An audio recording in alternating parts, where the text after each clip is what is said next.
நீ வாழ்க, உன் குல வாழ்க, கொட்ட வாழ்க. மகளே, உன்னை பற்றி உன்னிடத்திலே ஒரு சில விவரங்கள் நான் கேட்டு தெரிந்து கொள்ளலாம் ஆசைப்படுகின்றேன். கேட்டு தெரிந்து கொள்ளலாமா? மெய்ஞான பாதையில் சுது வேதாந்த வெட்ட வழியில தீரு அஞ்ஞான மார்க்கத்தை தூர உன்னை அண்டி முந்தருக்கு ஆனந்தமாக வழியை கொண்ட வகையில விவரம் கேட்கிறேன் அப்படின்னு சொல்லிருக்கீங்க. கேளுங்க சுவாமி. ஏதோ என்னுடைய சிற்றறிவுக்கு எட்டிய அளவுக்கு பதில சொல்றேன். இதுவரைக்கும் நான் உங்களை நேரடியா பார்த்ததே கிடையாது. கதையின் முறைப்படி இன்னைக்கு தான் முதல்ல பார்த்திருக்கேன். அதனால நானும் உங்ககிட்ட இன்று நிறைய விஷயங்களை கேட்க வேண்டும் என்ற ஆவலோடு காத்திருக்கிறேன். கேளுங்க சுவாமி, பார்க்கலாம். தோன்றவின் தோன்றாமல் என்ற மனிதனாக பிறந்தால் மட்டும் பத்தாது, தொழில் செய்தால் மட்டும் பத்தாது, அதற்கு சிறப்பு இருந்தால் தான் நமக்கு புகழ் கிடைக்கும் என்பது வகையிலே உன்னை பற்றி உன்னிடத்தில் ஒரு சில விவரங்கள் நான் கேட்டு தெரிந்து ஆசைப்படுகிறேன். உப்புடன் முகமலர்ந்து உண்மை பேசி உப்பில்லா தோண்டிட்டால் உண்மை அமல்வாகும். முப்பட பால முகங்கடத்தில் வாராகின பீபசனோட கடும் பசாரம் சொல்லி வச்சிருக்கான். உப்புட முகமலர்ந்து சில உண்மைகளை பேசி உப்பு இல்லாத கூட கொடுத்தா அதுவே அமலப்படா அப்படின்னு அதை அருமையா சாப்பிடுவாங்க. அதை விடுத்து முகங்கெடுத்து பாலும் பழமும் கொடுத்தா மேலும் பசியாகத்தான் போய் விடுமா. அதுபோல் இந்த இடத்திலே பசியாக போய்விடக்கூடாது என்பதற்காகத்தான் உன்னை பற்றி உன்னிடத்தில் ஒரு சில விவரங்கள் நான் கேட்டு தெரிந்து கொள்ளலாம். நல்ல பேச்சுமா, திறமையான பேச்சு, அருமையான பேச்சு, பொறுமையான பேச்சு, இனிமையான பேச்சு. சுவாமி, என்னை பற்றி தாங்கள் கேட்கலாம் என்று நினைக்கின்றீர்கள். கேளுங்கள். ஏதோ என்னுடைய சிற்று அறிவுக்கு எட்டிய வரை பதில் கூறுகின்றேன். ஆனா நான் உங்க கதையை முறைப்படி முதல்ல பக்கம் பாக்குறேன். உங்களோட நிறைய விஷயங்கள் நான் கேட்டு பேசிருக்கலாம்னு ஆசைப்படுறேன். கேளுங்கள், பார்க்கலாம். ஆனா இப்பதான் பேசலாம். அப்படி பேசாதமா தவத்துக்கு ஒருவர், தமிழுக்கு இருவர், குலத்துக்கு ஒருவர், சபத்துக்கு நால்வர், சகலத்துக்கு மைவர் நான் நற்றாம நினைத்துல நம்ம சேர்ந்தார் போல் கற்றாரை காமொருவர். படிச்சவனும் முடிச்சவனும் பேசினா தமிழுக்கு தனிப்பட்ட சிறப்புகள் பிறக்கும் என்பதற்கு எடுத்துக்காட்டாக மரத்தை வாச்சிட்டுப்பா, மனிதனை பேச்சிட்டுப்பா, சபை அறிந்து பேசு, சமயம் அறிந்து பேசு, சில சமயங்களை பேசாமல் இருக்க தெரிந்து கொள். நீ கற்றதை பலர் அறிய பகரு, இல்லையை கற்றோரிடம் கேட்டுடுகிறா என்பதின் முறைப்படி வந்தவுடனேயே நல்ல தமிழ் நல்ல தமிழ் நல்ல தமிழ் தமிழ் என்றால் அமிழ்ந்து அமிழ்ந்து அமிழ்ந்து என்று வருவான். அதுபோல தமிழை பேசும்பொழுது மற்றவர்களுக்கு இனிமை தரக்கூடிய அளவிற்கு பேச வேண்டும். அதுதான் தமிழை பேச வேண்டும். அதனாலதான் கிழக்கு மேற்கு தெற்கு வடக்கு நம்ம சொல்றோம்னா கிழக்கு என்ற திசைக்கும் குணக்கு ஐந்திரி ஆசானி பூர்வம் கிழக்கு அப்படிங்கிற 5 வகை அர்த்தங்கள் இருக்கின்றதா விளக்குகள் இருக்கு. அதனால தமிழ் என்று சொல்லக்கூடிய 3 எழுத்து கசடதபர வல்லினம், நயனதபர வெள்ளினம், நரண வளன இடுகினும் வல்லினம் வெள்ளினம் வெளியில் சொல்லக்கூடிய 3 இனங்களில் ஒவ்வொரு எழுத்துக்களை எழுதப்படுதான் தமிழ் என்ற வார்த்தையை. அதுபோல் தமிழ் எழுத்துக்கள் 247 எழுத்துக்கள். உயிர் எழுத்து 12, மெய்யெழுத்து 18, ஆய்வெழுத்து 1, இருநூறு, அதாவது உயிர் எழுத்து 216, மொத்த எழுத்துக்கள் 247 எழுத்துக்கள். ஆனால் ஆதியிலே 246 எழுத்துக்கள் தானாம் இருந்தது. இடையிலே ஒரு எழுத்தை சேர்க்கப்பட்டதுலாம்.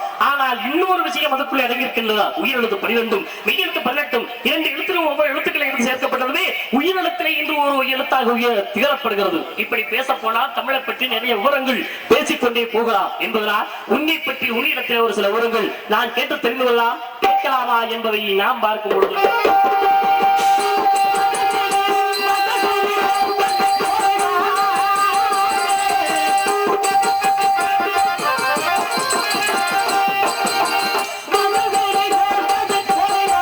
உன்னுடைய நாட்டின் மேற்கொள்ளவா பார்க்கலாம்.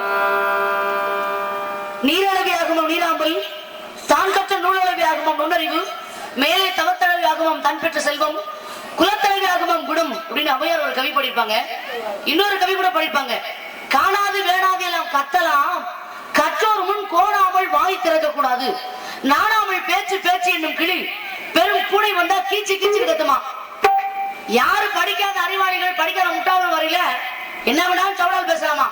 ஆனா படித்த அறிவாளிகள் கிட்ட சந்திக்கும் பொழுது வாயில வந்தாலும் பேசக்கூடாது. எந்த விஷயத்தையும் யோசிச்சுதான் பேசணுமா. ஏன்னா அறிவாளி யோசித்த பின் தான் பேசுவானா. ஆனா முட்டாள் பேசினதுக்கு அப்புறம் தான் யோசிப்பானா. அதான் அறிவாளிக்கு முட்டாளுக்கு கூட வித்தியாசம் அப்படி சொல்லுவாங்க. ஏன்னா அதே அவையார் தான் பாடியிருப்பாங்க. சொல்லாமலே செய்வர் பெரியர், சொல்லி செய்வர் சிறியர், சொல்லியும் செய்ய கைவரையும் நல்ல குலமாலை வேறு தொண்டாய் கூறுவோமை நாடி பலாமாவை பாதிரிப்பார் அப்படி இருப்பாங்க. ஏன்னா சொல்லாமலே தெரியுமா இந்த பெரியவங்களுக்கு, வயதானவங்களுக்கு அவங்களாம் எந்த மரத்துக்கு சமம்னா பலா மரத்துக்கு சமம். ஏன்னா பூத்துதான் காய்க்கணும் அவசியம் இல்ல, பூக்காமல காய்க்கும். அது போல இந்த முதியவர்கள் எல்லாம் வயதானவங்க எல்லாம் பலா மரத்துக்கு சமம். சொல்லாமலே அவங்க புரிஞ்சுக்குவாங்க. ஏன்னா ஆத்ம ஞானம் பெரியது, அனுபவ ஞானம் பெரியதானா. அனுபவ ஞானத்துல ரொம்ப சிறந்தவங்க. இப்ப வயசான பெரியவங்க எல்லாம் இந்த பலா மரத்துக்கு சமம். அதே நேரத்துல மாமரத்துக்கு சமம் யாரு? சொல்லி செய்வர் சிறியர். இந்த இளைஞர்கள்லாம் அதாவது மாமரத்துக்கு சமமா. சொன்னாதான் தெரியுமா அந்த புள்ள நல்ல புள்ள இல்ல, இந்த புள்ள கெட்ட புள்ள அப்படின்னு சொன்னாதான் தெரியும். ஏன்னா இளம் வயசுலயா அறியாத வயசு சொல்லுவாங்க. அவங்க எல்லாம் பூத்துதான் காக்கி மாமரம், அந்த மாமரத்துக்கு சமமா. அது போல பாதிரி மரமா நிறைய பேர் இருக்காங்க அப்படி சொன்னாங்க. பாதிரி மரம் பூக்கும், பிஞ்சு விழாது, ஆனா காய்க்காது, பழுக்காது, பிரயோஜனம் போயிடும். அதனால நம்ம எதுக்கு வாழ்ந்தோம் அப்படிங்கிற, எதுக்காக வாழ்ந்தோன்ற கணக்கில்லாம வாழ்ந்து இருக்கக்கூடிய மனிதர்களை பாதிரி மரத்துக்கு ஒப்பானவர்கள் அப்படின்னு ஔவையார் ரொம்ப அருமையா சொல்லுவாங்க. ஏன்னா ஔவையார் கவி மட்டும்தான் சின்ன குழந்தைங்க படிச்சா கூட உடனே புரிஞ்சுக்கிற மாதிரி இருக்கும். இந்த கவி காணவர்கள், இரட்டை புலவர்கள், இது மாதிரி இந்த ஒட்டக்கூத்தரு, கம்பன் கூட கவி கூட ஒரு சில இடங்களை புரியாம இருக்கும். ஆனா ஔவையார் மட்டும் சின்ன விஷயங்களை புரிஞ்சுக்கலாம். அருமையா வார்த்தை சொன்னீங்க, மரத்தை வாச்சிட்டு பார், மனிதனை பேச்சிட்டு பார் அப்படின்னு. ஏன்னா ஒரு மரத்தை வாச்சிடும் பொழுது இது போல அழகான பொருட்கள் செய்ய முடியும்.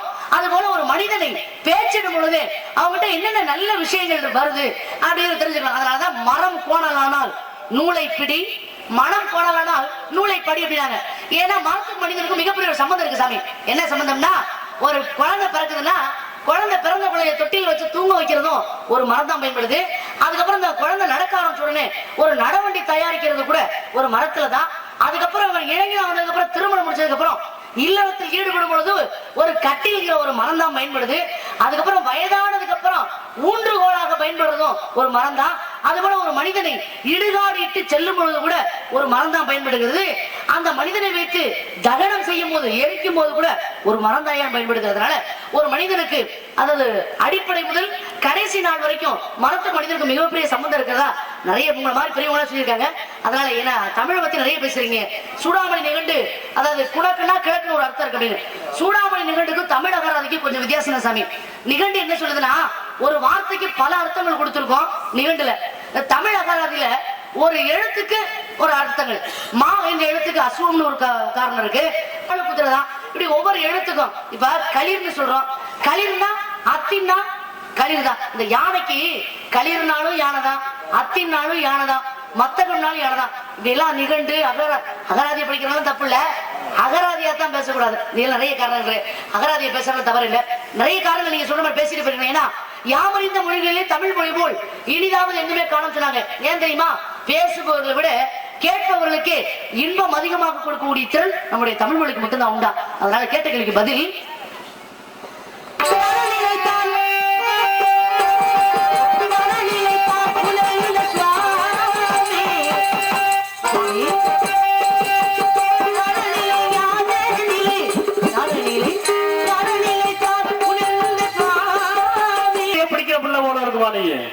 வண்டு விழி கற்கண்டு மூலியமாதே நீ வாழ்ந்து இருக்கும் நாடு எது சொல்வது.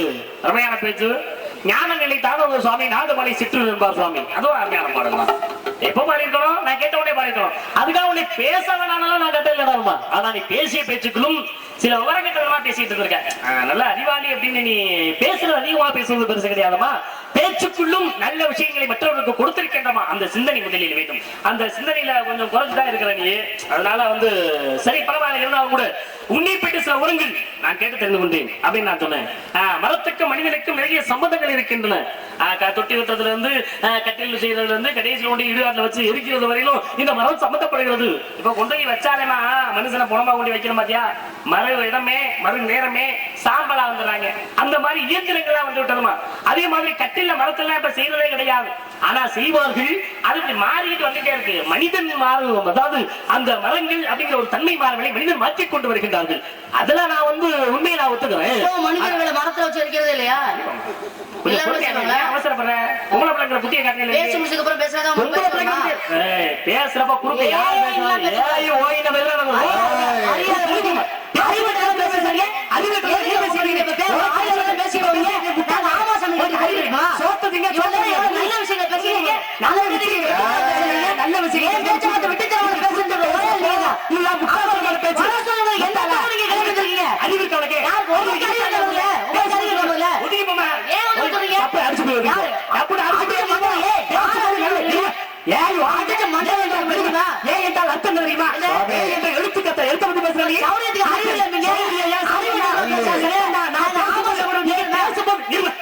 நீ பேச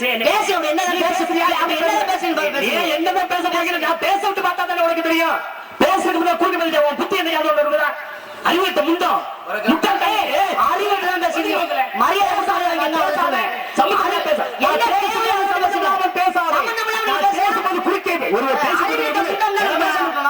பேசும்போது குறுக்கே பேசுற முட்டாள் இருவர் கலந்து ஆலோசிக்கும் போது அந்த பேச்சை கெடுத்தவர்கள் இன்னொரு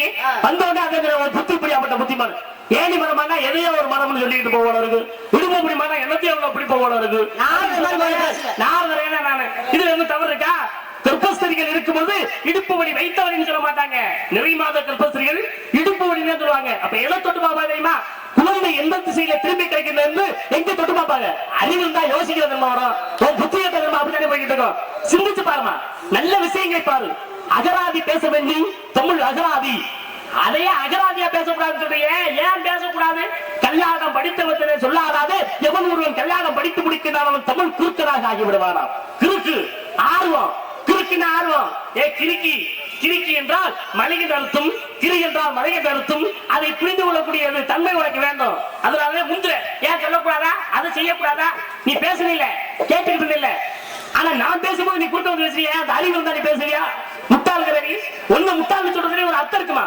குறுக்க நீ பேசுறதுனால நீ பேசுறதுனால தவறு என்னன்னா அதை கூட ஒத்துக்கொள்ளலாம்னு சொன்னேன் நான் ஆனா நீ சொன்ன அறிவாளி பேசுவதற்கு முதலிலே யோசித்து பேசுவா ஆனா முட்டாள் பேசியதற்கு அப்புறம் தான் யோசிப்பாங்க பேசுறதுக்கு அப்புறம் யோசிக்கிற கூட முட்டாளா எதுல நியாயம் எந்த வகையில நியாயம் எப்படி நீ சொல்ல முடியும் நீ சொல்றத கருத்தை நான் ஒத்துக்கணும்னா அப்ப அறிவாளிகள் பூரா சிந்தித்துத்தான் பேசுகிறாள் என்பதை நீ எப்படி சொல்ல முடியும் கம்பன் என்று பேசினா சபையிலே அந்த ஒட்டக்கூத்தனை எப்படி ராமாயணத்தை எழுத சொல்லும் போது சோழமன்னனாகப்பட்டவர் எழுத சொல்லும் போது அங்கே உண்மையாக இவன் ஒட்டக்கூத்தன் எழுதாமல் பொய் சொன்னவன் கம்பன் கம்பன் முட்டாளா கவி சக்கரவர்த்தி கம்பன் கலைவாணியை அருள் பெற்றவனாவே முட்டாளா எப்படி நீ சொல்ல முடியும் சிந்தித்து பேசினாலும் முட்டாள்கள் அறிவாளியாக எப்பொழுது மாறுகிறார்கள் ஒரு தொழிலை செய்து அதிலே தன்னுடைய அதாவது நிறைய இலக்குகள் வந்து விட்டால் அடுத்ததற்கு செல்கின்றார்கள் அனுபவம் அதிகம் முட்டாள்களுக்கு அனுபவம் அதிகம் அறிவாளிகளுக்கு அறிவுகள் அதிகமாக இருந்தாலும் கூட அனுபவத்தை தெரிந்து கொள்வது முட்டாள் எப்படி நீ முட்டாள்னு சொல்ல முடியும்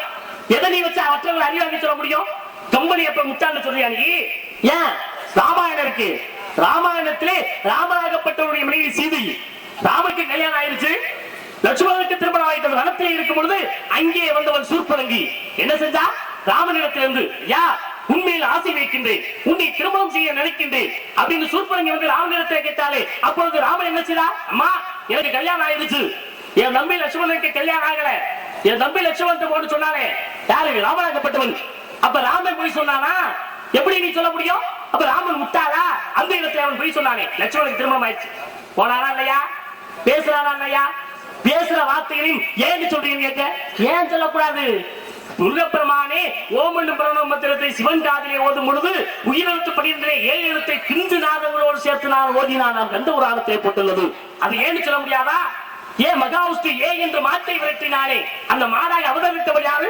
ஆதிபராசக்தி சிவனிடத்திலே கோபம் கொண்டா அந்த சிவனிடத்திலே கோபம் கொண்டு சிவபெருமான் படித்தார் பூமியிலே நீ போய் மாடாக பிறக்க கடவாயாக உனக்கு துணையாக சரஸ்வதி பிறப்பார் மற்றும் தர்ம தேவதைகள் பிறப்பார்கள் அவர்களுக்கு காவல் தெய்வமாக மகாவிஷ்ணு வருவார் அங்கே ஏன் என்ற வார்த்தை உபயோகப்படுத்தவில்லையா ஏன் உனக்கு ரோசம் வருது ஏன் கோபம் வருது கோபத்திலும் ஒரு அர்த்தம் இருக்க வேண்டும் பேச்சிலும் ஒரு அர்த்தம் இருக்க வேண்டும் உன்னுடைய பேச்சை நான் தவறுனே சொல்லலையே ஏன் அவ்வளவு அர்த்தம் இல்லாம பேசுற நான் சொன்னதுல ஒரு காரணம் இருக்காதையா ராமன் பொய் சொன்னானா இல்லையாமா உன்னதான் கேட்கிறேன் அறிவாளி தானே தவத்திற்கு ஒருவர் தமிழுக்கு இருவர் தானே வாதி பிரதிவாதி தானே ஏன் பொய் சொல்லக்கூடாதுங்கிற ஏன் பொய் சொல்லுவதுலையும் நியாயம் இல்லைங்கிற ராமன் பொய் சொன்னானா இல்லையாமா இடையில புந்து பேசுனா பேசணும் பேசக்கூடாது நம்ம பேசணும் வாயை மூடிட்டு இருக்கணும் இது நீங்க ஒரு சட்டமா சட்டம் போடல கேக்குறேன் சட்டம் போடலையே இடையில பூந்து பேசுற ஒரு முட்டாள் அப்படின்னு இப்ப எதுக்கு இடையில பூந்து சொன்னீங்க நான் உன்னை பேச கூப்பிட்டுருக்கேன்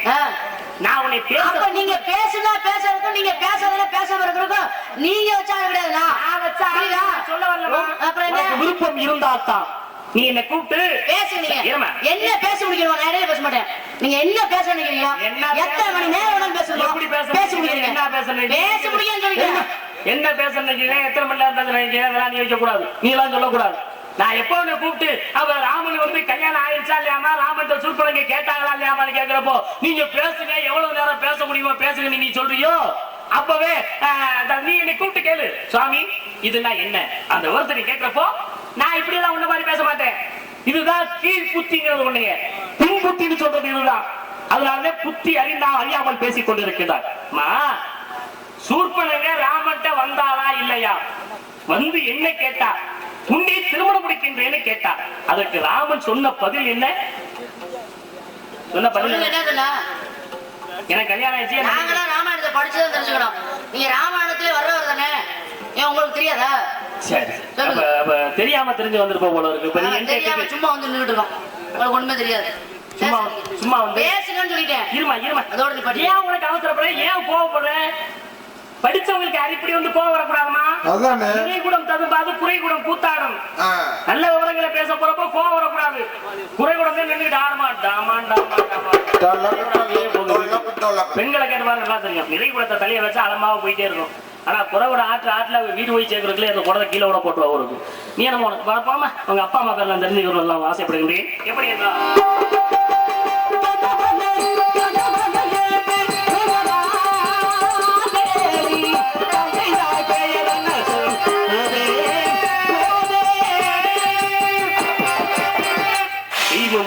வாசகம் மனிதன் மனிதனுக்கு திருக்குறள். தெய்வம் மனிதனுக்கு எழுதினானே பகவத்கீதை உபதேசம் செய்தானே. கீதையில என்ன உபதேசம் இருக்கிறது தெரியுமா? ஒரு மனிதன் எப்பொழுது கௌரவமாகவும் மரியாதையோடவும் வாழ்ந்து கொண்டிருக்கின்றானோ அதுவரையிலும் அவன் உயிர் உள்ளவனாக இருக்கின்றான். எப்பொழுது அவன் மரியாதை இழந்து கௌரவம் இழந்து காணப்படுகிறானோ அப்பொழுதே அவன் உயிர் அற்றவனாக கருதப்படுகிறான். கீதா உபதேசம் மரியாதையோடையும் கௌரவத்தோடையும் வாழ கத்துக்கணுமா? அதாமா மனிதனா என்ன பிறந்தோம், என்ன சாதிச்சோம், எல்லாத்தையும் அனுபவிச்சுட்டு போறவன் சொல்ற மாட்டாரு. ஆனா இருக்கு வரையில் 10 மக்கள் மதிக்கும் அளவுக்கு வாழ்ந்து கொள்ள வேண்டும். அப்பொழுதே உயிராக இருக்கின்றார். எப்ப மரியாதை அப்ப மரியாதை கட்டுச்சுன்னா உயிர் அற்றவன். அதுக்கு மேல வாழ்க்கை என்ன பிரயோசனம்? அதாவது தெய்வம் மனிதனுக்கு எழுதணும் பகவத்கீதை நிறைய தெரிஞ்சு வச்சுக்கணும். மனிதன் தெய்வத்துக்கு எழுத திருவாசகம். மனிதனையே உருக செய்தவன் திருவாசகம். திருவாசகத்திற்கு உருகா ஒரு வாசகத்திற்கு உருகார்னா மனிதன் மனிதனுக்கு திருக்குறள். திருவள்ளுவனாகப்பட்டவன் அந்த குறளை கொடுத்தாரே மக்களுக்கு நல்ல விஷயங்களை கற்றுக்கொள்ள வேண்டும் என்று என்பதனால இறந்தார் இறந்தார் அணையர் சினத்தை துறந்தார் துறந்தார் துறை என்று உதடு ஒட்டாமலும் துப்பாக்கு துப்பாய துப்பாக்கி துப்பாக்கு துப்பாய தூவம் மலை என்று உதடு ஒட்டுமுறையிலும் இரண்டையும் ஒன்று சேர்த்து அப்படி பாடியிருக்கின்றானே அதுவும் தமிழ் தான். சரி, நீ உன்னுடைய தாயந்தை வரை கேட்டுள்ளே அதோடைய விளக்கத்தை தருவாயாக. வயிறு வலிக்க சிரிப்பவர்கள் மனித ஜாதி, வயிறு வலிக்க சிரிப்பவர்கள் மனித ஜாதி, வயிறிலேயே சிரிப்பவர்கள் மிருக ஜாதி. மனித என்ற போர்வையில் மிருகமாளும் நாட்டிலே நீதி என்றும் நேர்மை என்றும் எழுதி வைப்பார் எட்டிலே, எழுதி வைப்பார் எட்டிலே.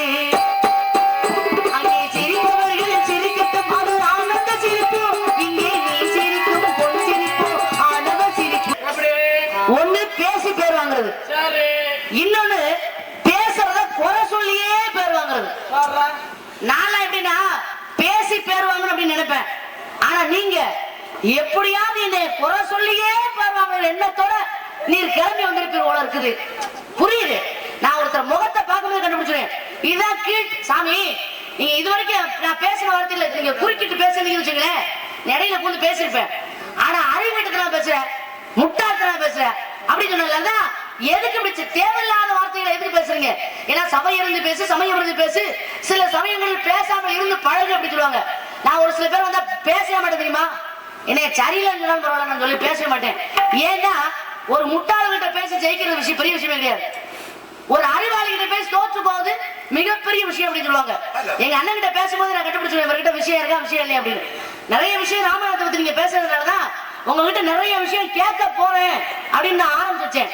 அதை விட்டுட்டு தேவையில்லாம அறிவில்லை நான் ஏதாவது அனாவசியமான வார்த்தைகள் ஏதாவது உபயோகிச்சிருக்கா? தேவையில்லாத வார்த்தைகள் நான் பேச மாட்டேன். அதை ஞாபகத்தில் வச்சுங்க.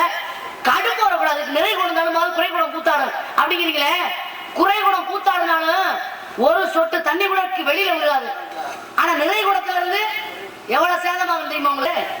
அது ஒரு பக்கம் இருக்கட்டும். சரி, இப்ப நீங்க பேசிக்கிட்டே வந்தீங்களே ராமாயணத்தை பத்தி, அதாவது கம்பனாகப்பட்ட ஒரு நேரத்துல யோசிக்காம தான் முதல் சொன்னா.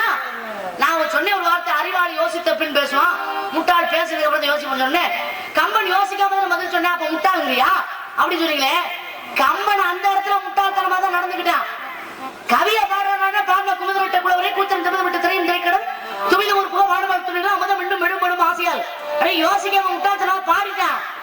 அப்ப ஆனா ஒட்ட குத்தர் கேட்கிறார் துமினா என்ன அர்த்தம் அப்படின்னு கேட்கும்போது அப்பதான் யோசிக்கிறான், ஆஹா தும்மின்னா அர்த்தம் தெரியலையே, என்ன பண்றது? தாயே கலைவாணி, நீதான் என்னை காப்பாத்தணும் சொன்னே.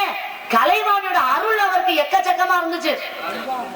ஒரு விஷயம் தெரியுமா, நிறைய விவரம் தெரியும், ஆனா கலைவாணியோட அருள் இல்லாத ஆளுகள். கலைவாணியோட அருள் இருந்துச்சு, அதனால மோர் கடையில பெண்ணா வந்தா தும்மிங்கிறதுக்கு துளின்னு அர்த்தம் இருக்கும் அப்படின்னு அவன் பொருளை கொடுத்தா. அந்த இடத்துல முட்டாள்தனமா நடந்துட்டா. அதை வந்து அப்புறம் யோசிக்கிற மாதிரி வந்துச்சு. ஏன் மறுநாள் வந்து சொல்றேன்னு சொன்ன? அறிவாளி இருந்தா உடனே சொல்லியிருப்பான்ல. அவன் முட்டாள வேண்டதான் கலைவாணி எப்படி நம்மளை காப்பாத்தணும் சொல்லி நாளைக்கு உங்களுக்கு. சரி, ராமன் கிட்ட போய் சூர்பனங்க என்ன கேட்டா, என்ன திரும்ப முடிச்சுங்க அப்படின்னு கேட்டா. கேட்டால இல்லையா அப்படின்னு கேட்டீங்க. ஆமா கேட்டா. அடுத்த ராமன் என்ன சொல்றாரு, எனக்கு திருமணம் ஆயிடுச்சு ஆனா என் தம்பிக்கு திருமணம் ஆகல அப்படின்னு சொன்னாரு. அப்ப அந்த இடத்துல பொய் தானமா சொன்னாரு. அப்புறம் அந்த இடத்துல முட்டாளுங்கறியா அப்படின்னு சொல்றீங்களே, அங்கதான் சாமி கவனிக்கணும். ஏன் அப்படி சொன்னாரு அப்படின்னா, இவன் என்ன சொல்றார், கல்யாணம் பண்ணிக்கங்கன்னு சொன்னான். கல்யாணம் பண்ணிக்கங்கன்னா திருமணம் ஆகாதவங்க கல்யாணம் பண்ணிக்க முடியும் அப்படிங்கிற ஒரு காரணத்துக்காக அந்த இடத்துல சொன்னான். இப்போ நாங்கெல்லாம் ராமாயணத்தை முதலே நான் சொல்லியிருக்கேன், படிச்சுதான் தெரிஞ்சுக்கணும். நீங்க ராமாயணத்துல நீங்க இல்லாத புராணமே கிடையாது, நீங்க இல்லாத யுகமே கிடையாது அப்படின்னு எல்லாரும் பெரியவங்க சொல்றாங்க. நான் ஒரு விஷயம் கேட்கிறேன். ராமன் வில்ல வளைக்கிறார், தெரிஞ்சிருப்பீங்க. ராமன் மிதிலைக்கு போறாங்க, விஸ்வாமித்திரர் லட்சுமணனும் கூட்டிட்டு போறாரு. அப்ப மிதிலையில போய் வில்ல வளைக்கிறாங்க, திருமணம் முடிக்கிறாங்க. எல்லாம் ராமாயணத்தில் உள்ள கதை. ராமனுக்கு சீதைக்கு திருமணம் முடிச்சிருச்சு. திருமணம் முடிச்ச உடனே சீதை என்ன பண்ணானா, ராமனுடைய பாதத்துல விழுந்து வணங்குறா.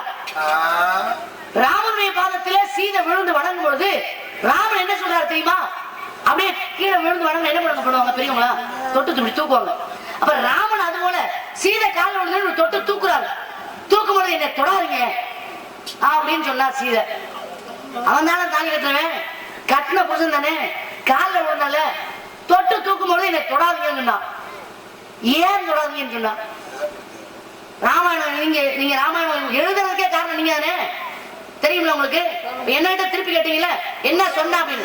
நீங்க கேட்ட விஷயத்த நான் இப்ப சொல்லிட்டு மறுபடியும் அதுக்குள்ள நான் ஒரு விஷயம் கேட்டிருக்கேன். தொட்டு வச்சிருக்கேன், எட்டி பிடிங்க. இன்னொரு விஷயம் சொன்னீங்களே, தெய்வம் மனிதனுக்கு சொன்னது, மனிதன் தெய்வத்துக்கு சொன்னது, மனிதன் மனிதனுக்கு சொன்னது. அருமையான விஷயம். தெய்வம் மனிதனுக்கு சொன்னது பகவத்கீதை, மனிதன் தெய்வத்துக்கு சொன்னது திருவாசகம் தேவாரம், அதாவது மனிதன் மனிதனுக்கு சொன்ன நூல் அதாவது திருக்குறள் அப்படின்னு சொல்லிருக்கீங்க. ஒரு தெய்வம் ஒரு மனிதனை சோதிப்பதற்காக சிவனுடைய மனைவியை அனுப்புறாங்க. யாராக அனுப்புறாங்க? போன மனிதன் அதாவது அந்த நாட்டுல உள்ள அந்த தேசத்துல உள்ள மன்னன் ஒரு காவலாளி அனுப்புறான். அந்த காவலாளிகிட்ட போய் சில கேள்விகளை கேட்கிறான். கேட்டதுக்கு வித்தியாசமான ஒரு பதிலை கொடுத்தான். என்ன கேள்வி கேட்டான், என்ன பதில் கொடுத்தா, சிவனுடைய மனைவிய தெய்வம் எப்படி அனுப்பிச்சு, நீங்க நானா கேட்க, நீங்க பேசிட்டு வந்த விஷயத்துல தான் நான் ஆரம்பிச்சிருக்கேன். புரியுதுங்களா? தெய்வ மனிதன், மனிதன் தெய்வம், மனிதன் மனிதன் நீங்க சொன்னீங்க. அப்போ தெய்வம் மனிதனை சோதிப்பதற்காக அனுப்புறாங்க. யார் அனுப்புறாங்க, என்ன உருவத்தோட அனுப்புறாங்க அப்படின்னு ரெண்டு விஷயத்த தொட்டு வச்சிருக்கேன். கெட்டிக்கார பிள்ளை இருந்தா அறிவாளிங்கிறீங்களே, நீங்க அறிவாளியா இருந்தா நான் தொட்டு வச்ச விஷயத்த அப்படி எட்டி பிடிங்க, நானும் மறுபடியும் வர்றேன். புரியுதா? தந்தை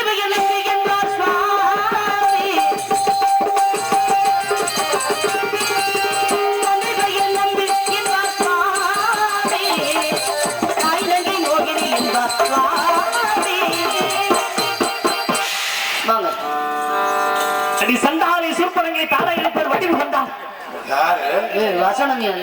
பெண்ணென்று கொண்டாய தொண்டி சிறுப்பதான் செல்லாமல் செல்லவன செல்லும் நெருப்பிலே வீழ்ந்ததை நேர்றாங்க. ஆனா உன்னுடைய பேச்சும் ஒரு விதத்துல திறமையான பேச்சு தாமா, திசை திருப்புற பேச்சு. எப்ப நான் ராமாயணத்துல ஆரம்பிக்க போறப்ப அப்படியே நிறுத்திட்டு நீங்க சொல்லுங்க சொல்றத சொல்லிட்டு அப்படியே நிறுத்திக்கிட்டு எங்கே நான் முதல்ல கேள்வி கேட்டுறோம்னு நீ முந்திக்கிட்டு கேட்கிற வாத்தியா, அந்த வகையில உடைய திறமை பாராட்டலாம். ஏமா நல்ல இடம் பார்த்து உள்ள பிள்ளையோடி உன் சொருகெல்லாம் எனக்கு தெரியும். உன்னையமா எத்தனை பேரை நான் பார்த்திருப்பேன், எத்தனை இடத்துல போயிருப்பேன். ஈரோடு புலகம் புலகம் மகாலகம் சத்தியம் சுபலம் ஜனலம் அதெல்லாம் பத்தல சுத்தல திராவிட பாதல ஈரோடு எங்க யாரு எப்படி இருப்பாங்க, என்னென்ன வேலை பார்ப்பாங்கன்னு எனக்கு தெரியாதா? அங்கே வேலை பார்க்கற கூட நீ என்ன வேலை பார்க்க வர்றன்னு எனக்கு தெரியாதாமா? ஏமா நீ எப்படி பேசுவ அப்படிங்கறத வச்சுதான் முதல்ல நான் ஆரம்பிச்சப்போ நீங்க பேசுங்க, நீங்க பேசக்கூடாது. நீ இப்ப பேசுறீல, கூட்டு பேசுறீல, நான் பேச வேண்டிய அவசியம் இல்லம்மா. இப்ப நீ தந்தைவர் நம்பி என்பார் நீ பாடின உடனே நான் ஒரு பாடல கதை பாடல பாடிட்டேன்னா அடுத்து நீ கதை பாடல் தான் பாடணும், அடுத்து அந்த கதை பாடல் பாடினா அடுத்து நான் கதை பாடல் தான் பாடணும். இப்படி போகுமே அப்படின்னு நீ ஒரு சந்தேகத்துல கேட்டு போல இருக்கு. அம்மா உன்னை நினைக்கல ஒரு வகையில எனக்கு சிரிப்பு தான் வருது, சிரிச்சு தாமா ஆத்தணும், வேற என்ன பண்றது? உன்னை பார்த்து கோபமா பரிசோதிக்கிறக்காக அனுப்புறானே என்னது? ராமாயணத்துல சீதையாகப்பட்டவள் திருமணம் முடிஞ்சிருச்சே, அடுத்து லட்சுமணனுக்கு திருமணம் ஆகல ராமன் சொல்லி அமைச்சாரு கேட்டதுக்கு பதில சொல்லிட்டேன்னு சொல்றேன். எங்க பதில் சொல்ல நீ? எப்ப பதில் சொல்ல நீ? பதிலே சொல்லல, பதில சொல்லிட்டோம்னு ஒரு அபாண்டமான பொய்ய தூக்கி போறிய எவ்வளவு ஒரு உருளை தலைவர் மத்தியில எப்ப பதில் சொன்ன? கிடையாது. அது முக்கியமான விளக்கமே இருக்கு. அந்த விளக்கத்தை நான் எப்ப கேட்கிறேனோ அப்ப தகுந்த பதில் வரணும். ஏன்னா இப்ப கேட்டுச்சுன்னா அவர் நீ யோசிக்க ஆரம்பிச்சிருவ. அடுத்த விஷயத்தை பூலோகத்துல கொண்டு வந்து வச்சான் தெய்வம். ஏன்? மனிதன் அறிவாளிமா, மனிதன் சிந்தித்து செயல்படக்கூடியவன். அதனாலதான் ஆமை கிட்ட 20 வயசு, ஆந்தை கிட்ட 20 வயசையும், நாய் கிட்ட 20 வயசையும் சேர்த்து மனுஷனுக்கு கொடுத்த 40 வயசுல 60 வயசையும் சேர்த்து 100 வயசு எனக்கு வேணும்னு கேட்டான். ஆமைக்கு கொடுத்தது 40, ஆந்தைக்கு கொடுத்தது 40, நாய்க்கு கொடுத்தது 40, மனுஷனுக்கு கொடுத்தது 40. அப்பதான் மனுஷன் சொன்னாங்க, ஏன் 40 வயசு வச்சு நாக்கா வலிக்க முடியும், எனக்கு 100 வயசு முடியாது. அதே மாதிரி கேட்டாராம். அப்பொழுதுதான் நாய்க்கு கொடுத்த, எப்படியா நான் தர்றது? எல்லாருக்கும் 40 வயசு. நாய் கேட்டுச்சு, எனக்கு 40 வயசு வாழ முடியாது, உயிர் வாழ முடியாது, எரிஞ்ச விடுவாங்க, எனக்கு 20 போதும். ஆமை சொல்லிச்சு, ஏதாவது ஊற முடியாதுப்பா, 40 வயசு எனக்கு 20 போதும். ஆந்தை சொல்லிச்சா எனக்கு 40 வேணா 20. அதனாலதான் அடுத்து 40 வயதுக்கு மேல நாய் கொடுத்த 20 வயசு வாங்கினா நாய் குணமாக மாறுகிறார்கள். அதற்கப்புறம் ஆமை குணமாக மாறுகிறார், ஆந்தை குணமாக மாறுகிறார்கள் கண் தெரியாமல். அதுக்கப்புறம் ஆமை குணமாக ஊறக்கூடிய தன்மை அது மனிதனுக்குரியது. அப்படியே தெய்வத்தையே மனிதன் சிந்திக்க வைத்தவன் அந்த இடத்திலே. மனுஷனை சிந்திக்க வைக்கிறதுக்காகத்தான் தெய்வம் மனிதனுக்கு அனுப்பப்பட்டது. தேவி அந்த எந்த தேவியை? திலகவதியை. திலகவதி எப்படியாப்பட்டவ? ஒன்றரை கண்ணி ஆதிபராசக்திமா.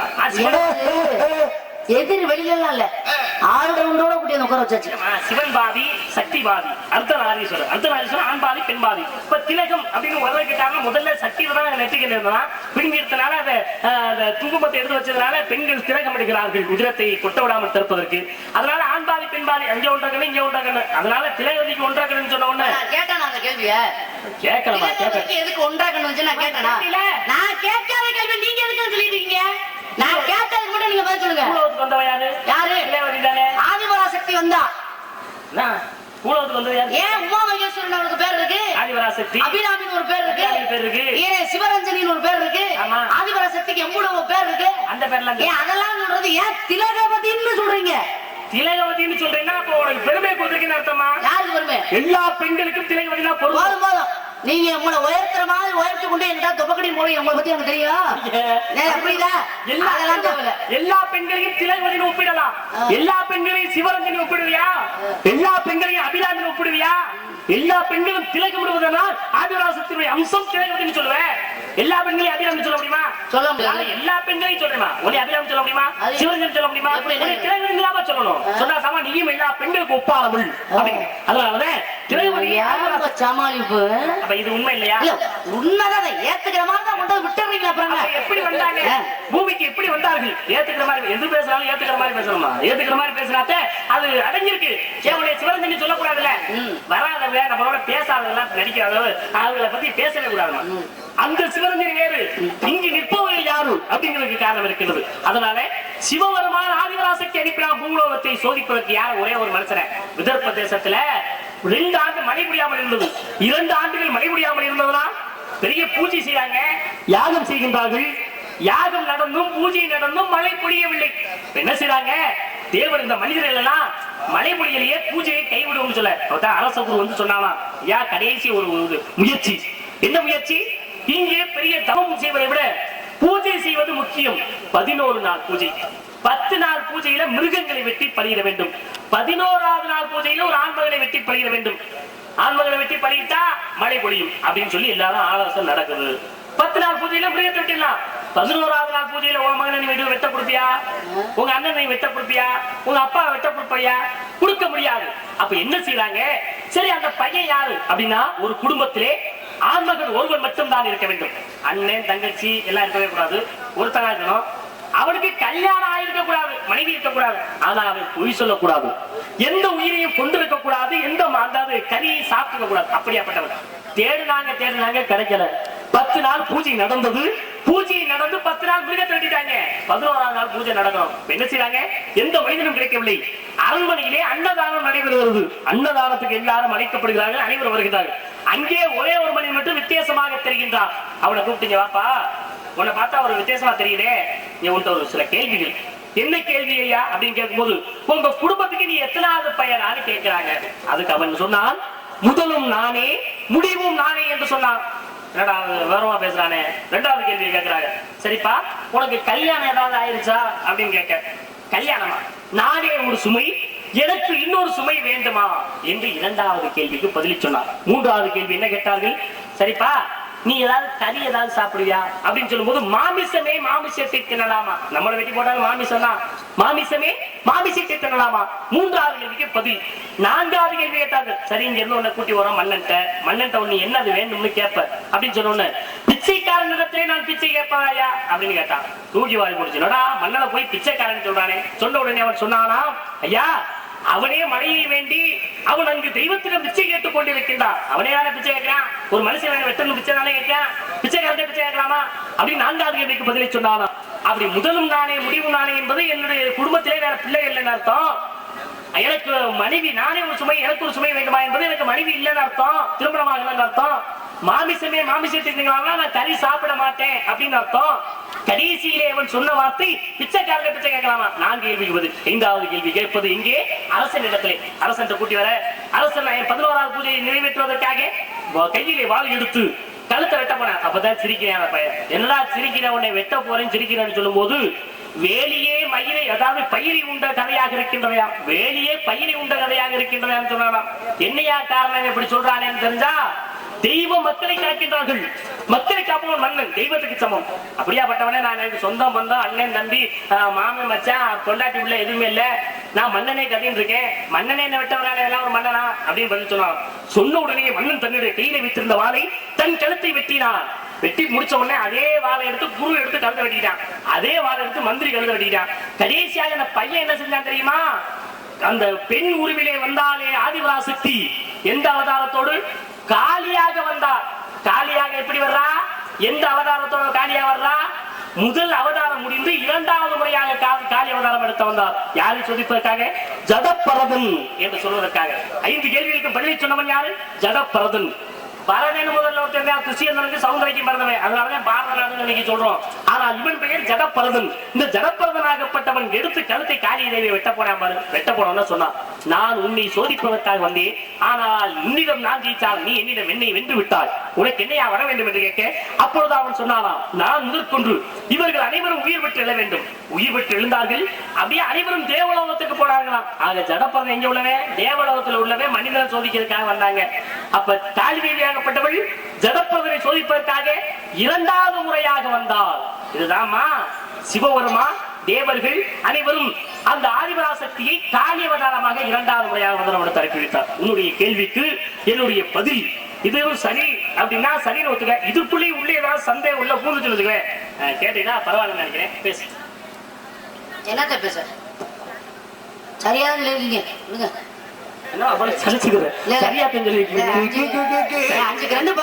சொல்லிட்டீங்க ஏன் அப்படிலாம் போய் பேசிட்டு தெரியுறீங்க உலகத்துல, தெரியலன்னா தெரியலன்னு சொல்ல விடுதானே, எதுக்கு சவுடாத்தனமா உங்களை போய் பேசுறீங்க அப்படி கேட்க மாட்டேனா, நான் சரியா சொல்லிட்டு விடுங்க.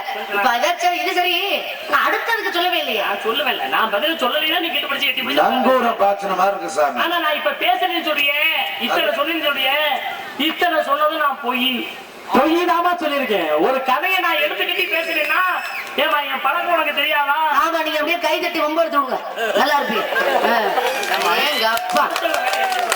அடுத்தவங்க மேல வயிற்று எரியக்கூடாது. அப்படி வயிற்றெரிஞ்சா வயிற்றெரிச்சல் எல்லாம் பேசல, ஏற்கனவே சாமியாட்டம் கட்டி ஆடிக்கிட்டு இருக்காரு, இதுல வேற நீங்க கை தட்டி அதுல தீபாவளி காட்டி சாம்பிராணி எல்லாம் போட்டு விடுங்க. புகையிட்டு அது வாட்டுக்கல. தெய்வத்து முன்னிலையிலே சாம்பிராணி காட்டணுமா, தீப ஆராதனை காட்டணுமா, அப்புறமா தீபங்கள் இருக்கின்றாங்க என்பதை எடுத்து காட்டு, அந்த அருள் கிடைக்கும். நிறைய இருங்க, தெய்வத்தோட அருள் அப்புறம் பேசுவோம், அதை பத்தி பேசுவோம். இப்ப நீங்க சொன்னது பதில் சரின்னு நானே ஒத்துக்கிட்டேன், நீங்க எப்படி பொய்ன்னு சொல்றீங்க? பதில் சொன்னவனே பொய்ன்னு ஒத்துக்கிட்டு இருக்கேன், நீ என்னமோ நீ உண்மையை ஒத்துக்க முடியும்? பதில் சொன்ன நானே பொய்ன்னு சொல்றேன், எப்படி நீ ஒத்துக்க முடியும்? என் கேள்விக்கு பதில், உன்னுடைய கேள்விக்கு நான் தான் பதில சொல்லிட்டு எப்படி உனக்கு தெரியும்? நீ தெரியும் தெரியாது முதல்ல முண்டணும், ஞாபகப்படுத்தணும். சரி இவர் இப்படியும் பேசுவாரா அப்படியும் பேசுவாரான்னு யோசிச்சு பேசணும். இல்ல இல்ல இல்ல, நீங்க எப்ப நான் இப்ப கேள்வி கேட்க மாட்டேன், நான் பதில் சொல்லிட்டு தான் கேள்வி எப்பன்னு சொன்னீங்களா, அப்போ உமக்கு தொழிலை விட தொழில் நுணுக்க நிறைய தெரியுது.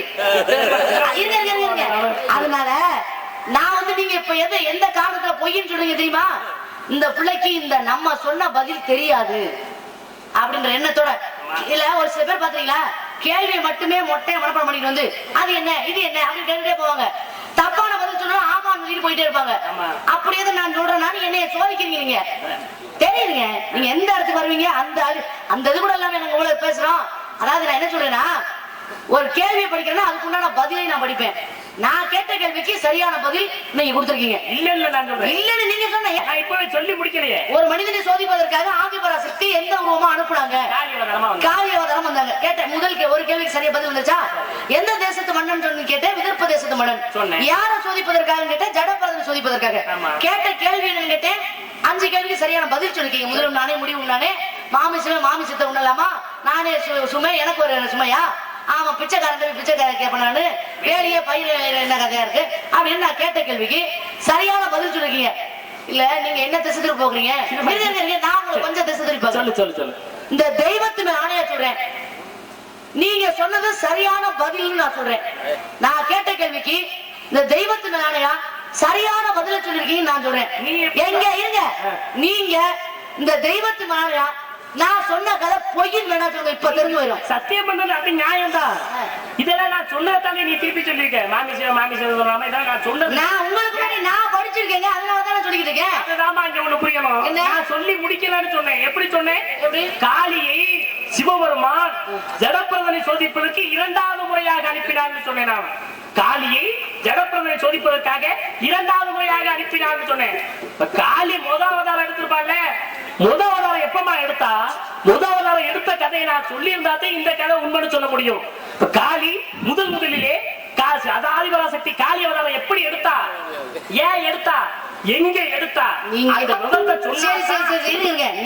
இடத்துக்கு வரீங்களா?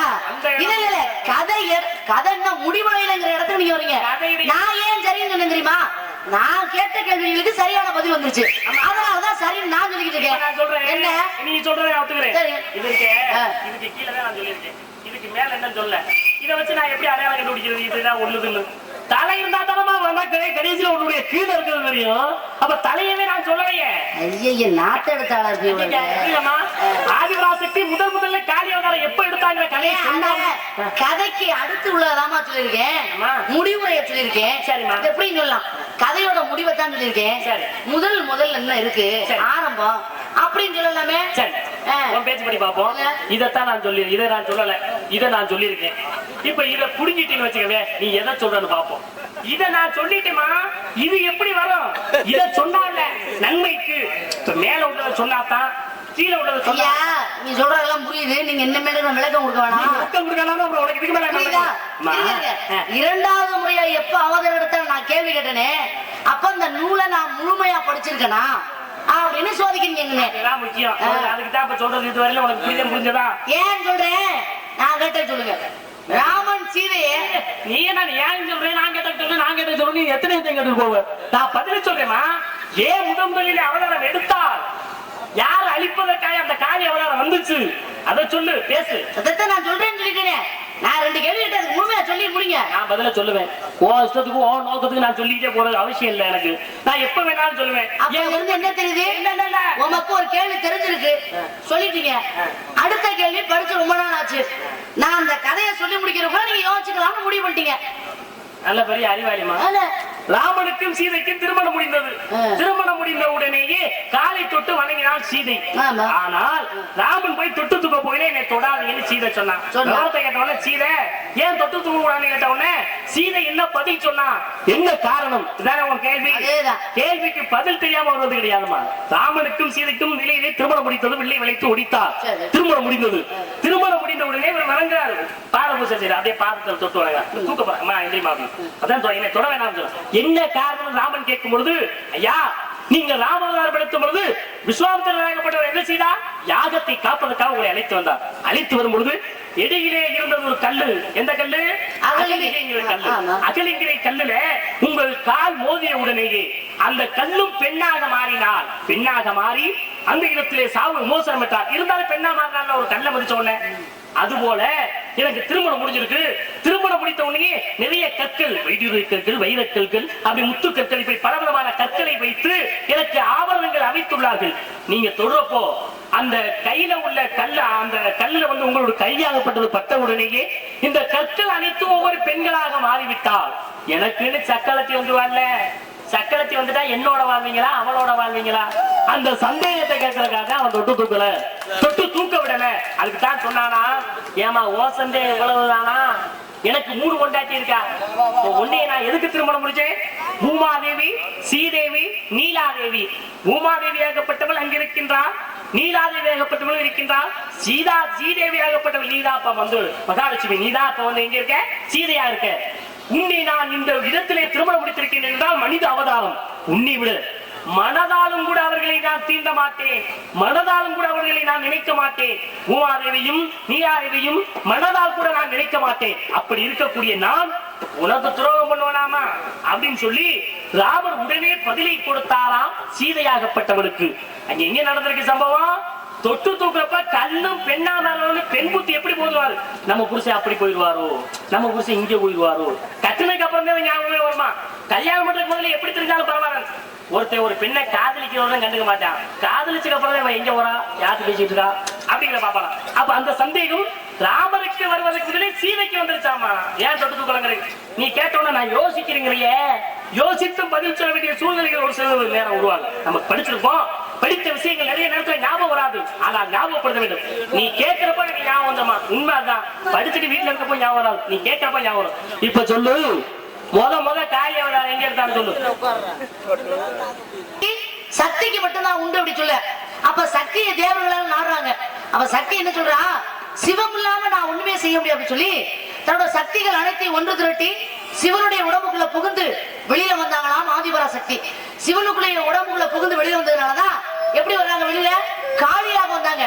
இன்னைக்கு காளியாத்தா கையில மட்டும்தான் சிவனுடைய கையில இருக்கக்கூடிய உடுக்கை, சூலாயுதம், அவர்கிட்ட இருக்கக்கூடிய அனைத்து பொருட்களும் காளி கிட்ட மட்டும்தான் உண்டு. அன்னை சிவகாமி கிட்ட இருக்காது, உமா மகேஸ்வரி சொல்லக்கூடிய அந்த அவதாரத்துல இருக்காது. ஆனா காளியாத்தா கிட்ட மட்டும்தான் இருக்கும். ஏன்னா உடம்புக்குள்ள புகுந்து வெளியில வந்தா தாருகள் அழிச்சதுக்கு அப்புறம் அது அகோர புறத்துல ஆடிக்கிட்டு இருக்கா. அவனதான் அழிச்சிட்டாலே, இவன் ஏன்டா இன்னும் ஆடிக்கிட்டு இருக்கா அப்படின்னு சொல்லி சிவன் என்ன பண்ணாரா, ஒரு குழந்தையாக உருமாறி காளியோட எதிரில். இப்ப காளி என்ன பண்ணா, அந்த குழந்தைய தூக்கி பால் கொடுத்தோடனே அவகிட்ட இருந்த பாலோட சேர்த்து அவகிட்ட இருந்த அகோர குணங்களுக்கு மிழுத்தாராம். அதுக்கப்புறம் தான் காளி சாந்த குணமா மாறி காட்சி கொடுக்க ஆரம்பிச்சா அப்படிங்கிறது காரணம். இரண்டாவது முறையாக ஜடபதனை சோதிப்பதற்கு, முதல் முறையாக தாருகனை அழிப்பதற்காக முதல் முறையா காளியாவதை எடுத்தாங்க. முதல்ல தாருகனை அழிப்பதற்கு, இரண்டாவது ஜடபதனை சோதிப்பதற்கு. இப்ப காளியாவதை எப்படி எடுக்க முடியும்? எப்படி எப்படின்னா சிவனுடைய உடம்புக்குள்ள புகுந்துதான். சிவம் இல்லாமல் சக்தி இல்லை, சக்தி இல்லாமல் சிவம் இல்லை. சிவனுடைய உடம்புக்குள்ளே பூந்து, சிவம்ங்கிறது உடம்பு, இந்த உடம்புக்குள்ள ஊருக்கு இருக்கக்கூடிய உயிர் சக்தி.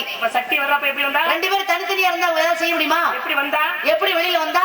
காளியா வெளியில வந்தா. கையில என்ன ஆயுதம் இருந்தது? கையில உடுக்கை, சூலாயுதம் இருக்குல்ல, காளியா தலையில மட்டும் இருக்கும். அவர் கையில இருந்திருக்க காரணம் அக்காலை ஏறி அம்மாலை போட்டு அச்சங்கூடி செங்குடுக்கையாட்டி அண்ணன் துணினார் அப்படிங்கிற காரணம். நல்ல மனுஷன் இருந்து செடியா என்னங்க நீங்க? என்ன நீ தவறா சொல்லிட்டு நீ இவ்வளவு நல்ல விஷயமா பேசுறீங்க. முதல் நானே முடிவு நானே, நானே ஒரு சுமை எனக்கு ஒரு சுமையா, மாமி சுமை எவ்வளவு நல்லா இருக்கு, கேட்க எவ்வளவு நல்லா இருக்கு. அதை விட்டுட்டு போய் அசிங்கம் பேசிக்கிட்டீங்க. இது அசிங்கம் நீ எப்படி சொல்ல முடியும்? இந்த கவிக்கு தான் உங்களுக்கு இதிகாசத்துடன் பேர் உங்களுக்கு. இந்த கவில என்ன தவறு? என்ன தவறு? அசிங்கமா பேசிக்க. ஐயோ அசிங்கமா. சாமி, இந்த கவி யார் பண்ணது? காலமேக புலவனாக படம் பாடியது. யாருக்கா பண்ணாரு? சிவபெருமானுக்காக. சிவபெருமானுக்காக கவி காலமேகம் பண்ணாரு. எப்படி? அதே கவி காலமேகம் கொஞ்சம் மேலோட்டமா பாடியிருக்காரு தெரியுமா? அக்காலை ஏறுவான், அம்மானை கைப்பிடிப்பான், சொக்காலை பக்கம் சொருகுவான், நக்கனவன் நாட்டை எடுப்பான், ஆலம்பாலை உள்ளிடுவான், காட்டில் குடியிருப்பான் கான் அப்படின்னு வாயில இப்ப பஞ்சாமிரதமா வந்துருச்சு. ஏமா நீ பேசுறது? ஏமா அக்கால ஏறின்னு நான் சொல்லி நீ அக்கால ஏறு. வாயில பஞ்சாமிரதம். ஏமா நான் சொன்னது அக்கால ஏறினே. சாமி, நான் ஏறினா காளை மீது ஏறுவான். காளை மாடு சிவனுடைய வாகனம் இல்லையா? அக்காளை மீது ஏறுவான். அம்மானுக்கு எப்படி பண்ணா தார்காவன திருச்சிகள் ஏவிட்டமான இரண்டு உள்ள பிடிச்சு வச்சிருக்கல. அம்மானுக்கு சொக்காலை பக்கம் சொல்லி சொக்கர் மீனாட்சி இட பக்கத்துல சொல்லிக்கிறா. அர்த்தம் நான் சொல்றா நக்கனவன்னா தில்லையில ஆடும்போது குண்டலம் கட்டிட்டு இருந்துச்சுல, நாவல் எடுத்து காவல் நக்கி போடல, நாவல் நக்கி போடல, அதனால நக்கி நடராஜன் பேரு. அதை நக்கனவன் ஆட்டை எடுப்பான், ஆலம்பாலை உண்டிடுவான். ஆலம்பாலை எதை சொன்னாரு? ஆலகால விஷத்தை சொன்னார்ல. காட்டில் குடியிருப்பாங்கன்னா சிவன் சுடுகாட்டுல தான் குடியிருப்பாரு. இதே அக்காலை ஏறி என்றால் சாலங்காட்ட குளத்தில் உதித்து அந்த காலை மேல் ஏறி அக்காலை ஏறி.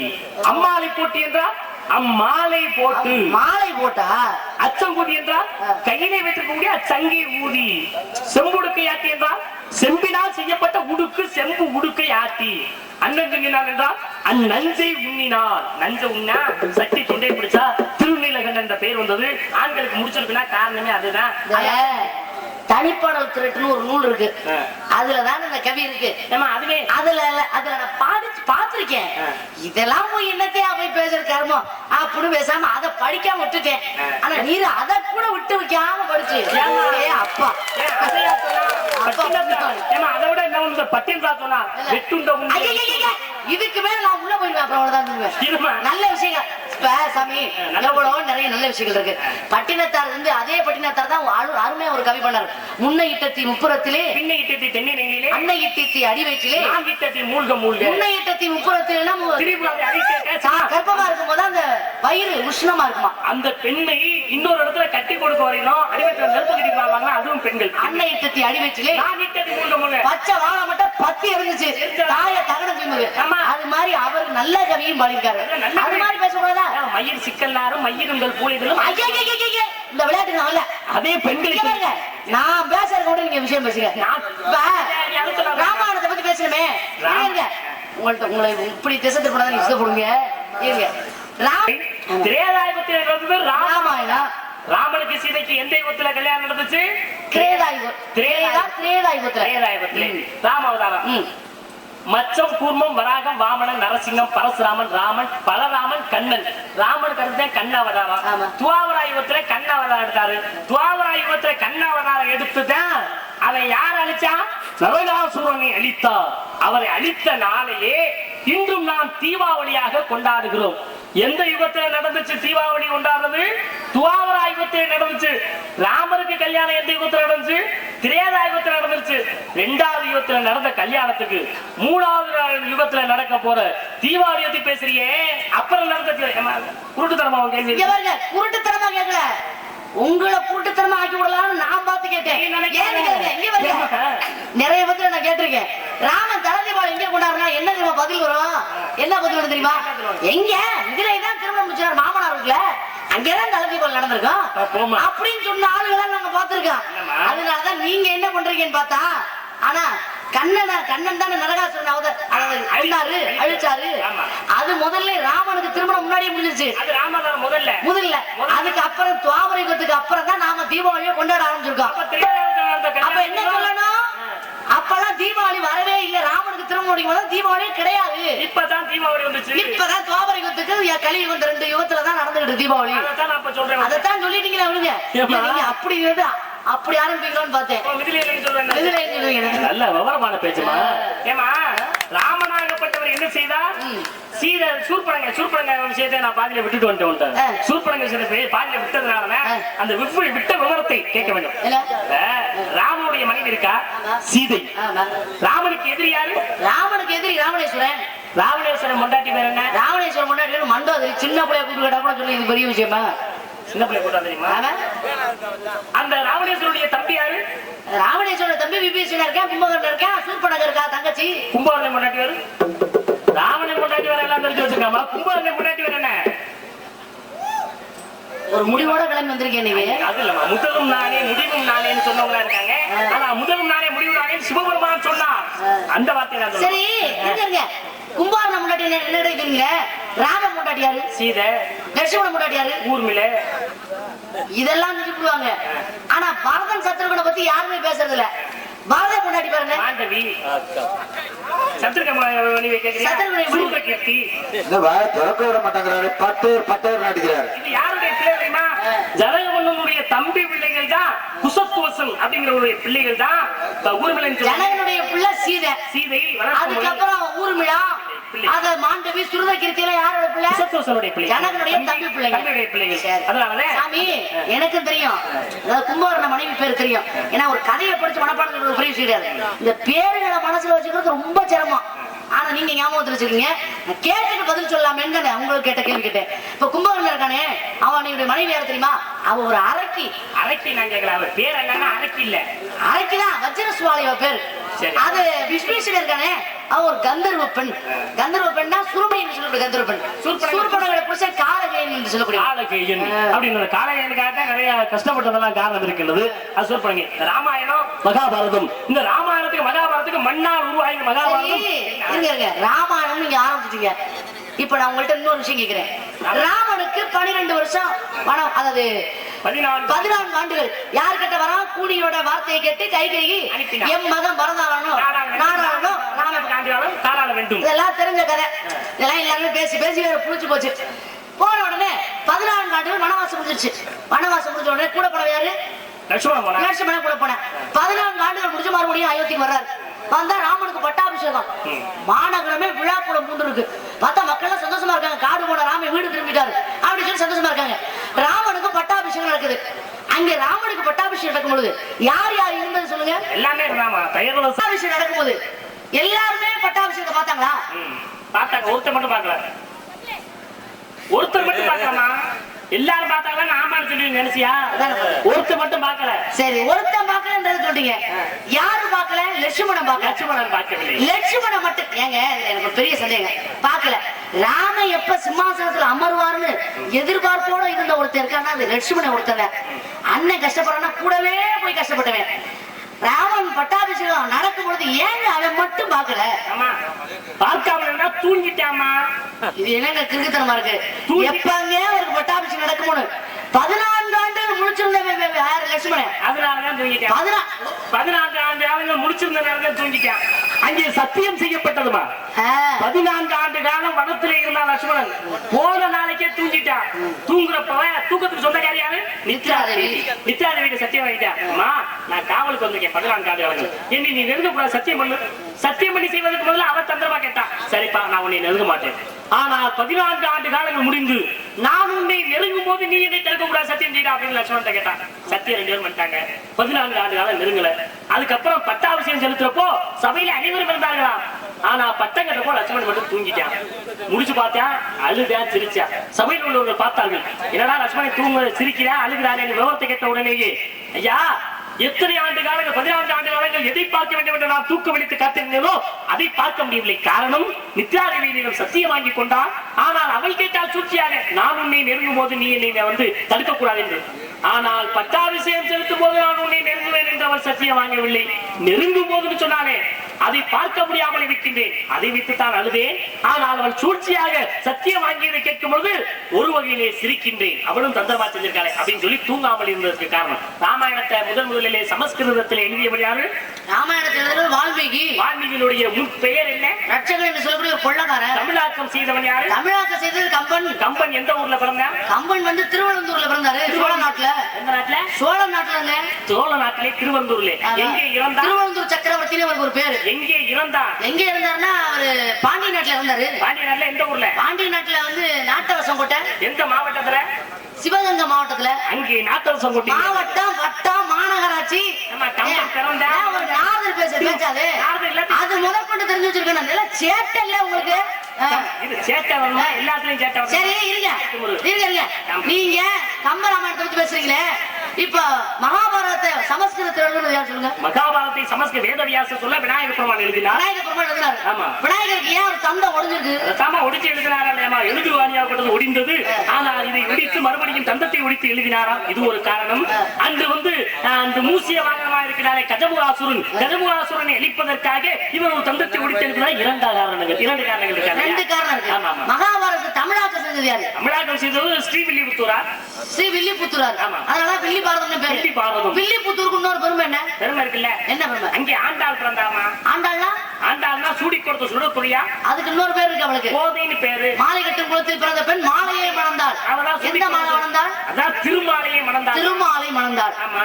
அந்த ஸ்ரீவில்லிபுத்தூருக்கு இன்னொரு பேர் இருக்கு தெரியுமா? பெருமை இருக்கே. இந்திய நாட்டுக்கும் அந்த ஸ்ரீவில்லிபுத்தூருக்கு என்ன பெருமை அப்படின்னா, இங்க இருக்கக்கூடிய அரசாங்க முத்திரையிலே அங்க இருக்கக்கூடிய கோபுர சின்னமாகப்பட்டது அரசாங்க முத்திரை. நம்ம தமிழ்நாட்டுல எவ்வளவோ பெரிய நீங்க இப்ப மாவட்டம் மாநகராட்சி ஆரம்பிச்சீங்க. இப்ப உங்களை இப்படி திருப்புறேன். இப்ப எத்தனையோ கோபுரங்கள் இருக்கு. பெரிய பெரிய கோபுரம். காளையார் கோயில 3 பெரிய கோபுரம் இருக்கு. அது ராஜராஜ சோழன் கிட்ட தஞ்சாவூர், தஞ்சை மாவட்டத்துல அது ஒரு பெரிய கோபுரம் இருக்கு. ஏன் நம்ம ஆவுடையார் கோயில்ல உள்ள ஒரு பெரிய கோபுரம் இருக்கு. அங்க எங்க ஏன் போறீங்க? ஸ்ரீரங்கத்துல ஸ்ரீ லிங்கபெருமானுடைய ஆலயம் பெரிய கோபுரம். நம்ம தமிழ்நாட்டுல இவ்வளவு பெரிய கோபுரங்களா இருக்கும்போது ஏங்க ஸ்ரீவில்லிபுத்தூரோட கோபுரத்துல கொண்டு நம்ம நாட்டு அரசு முத்திரை வாய்மையே வெல்லுங்கிற வார்த்தையை கொண்டு அதுல பதிச்சு வச்சிருக்காங்க. அதாமா அந்த கோபுரத்திலே தான் சிற்பங்கள் கிடையாதா?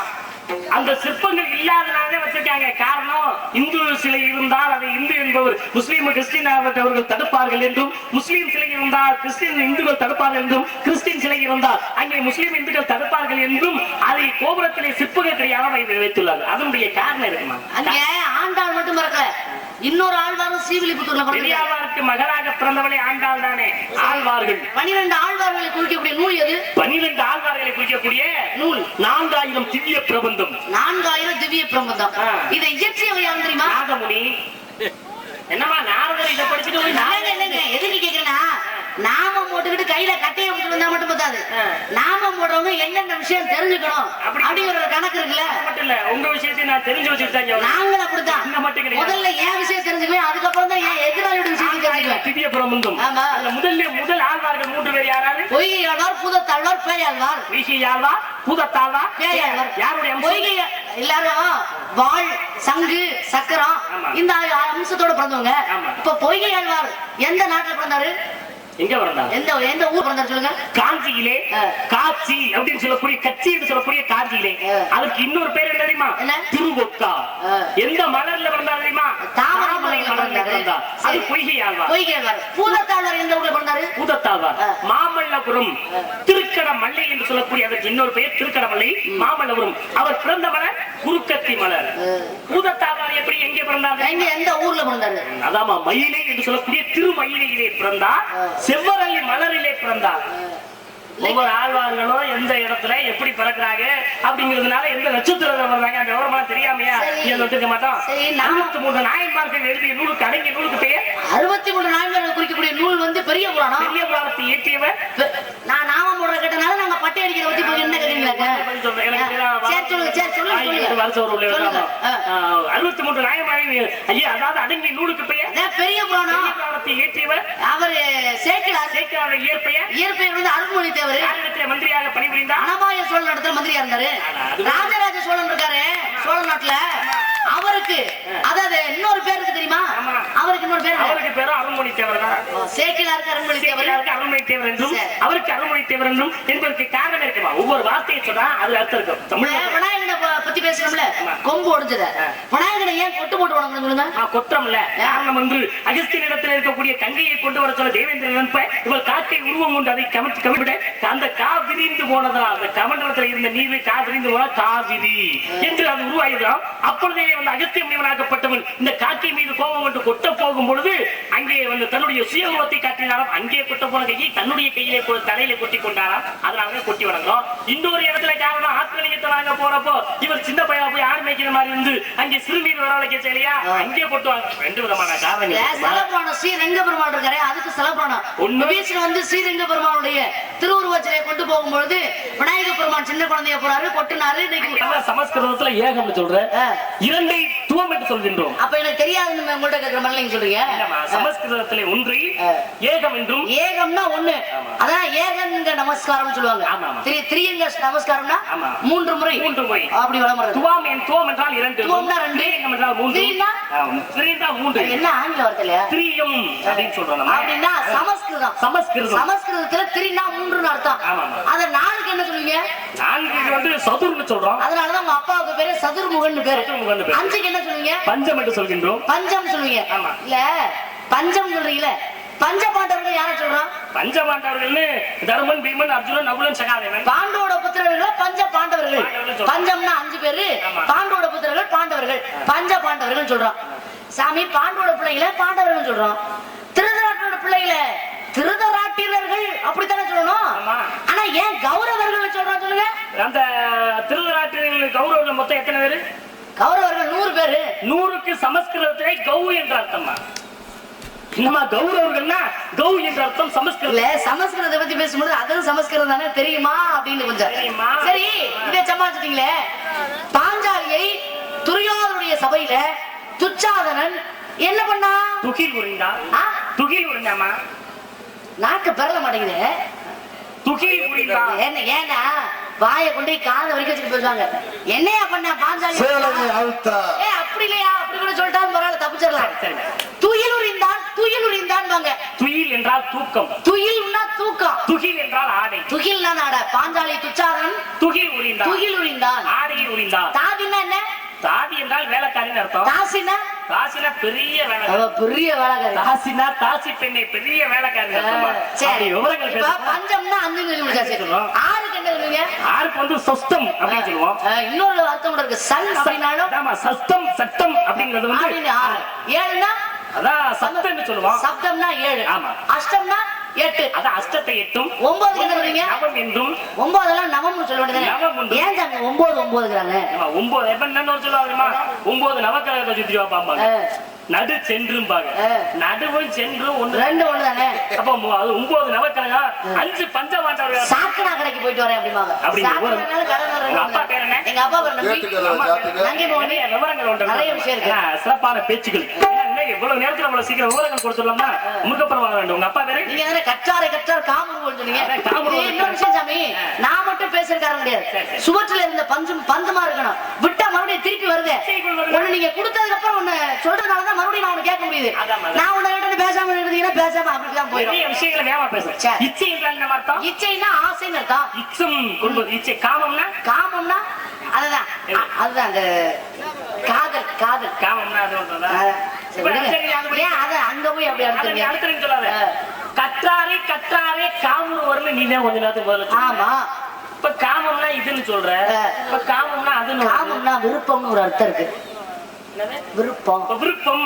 காமுறுதல் என்றால் கற்றாரை கற்றாரை காமுறுதல். காமுறுதல் காமுறுதல் அப்படிங்கிற ஒருத்தர் படிச்சத புரிஞ்சுக்கிறது. அப்படி சொல்ற வார்த்தைகளை கேட்க வேண்டும். பதில் பதிலை கொடுக்க வேண்டும். அதனால வந்து செய்வது காவல், அமைத்திருப்பது, விரட்டுவது, கையில் வைத்திருப்பது, பேசுவது, தங்குவது. பருவகாலத்தை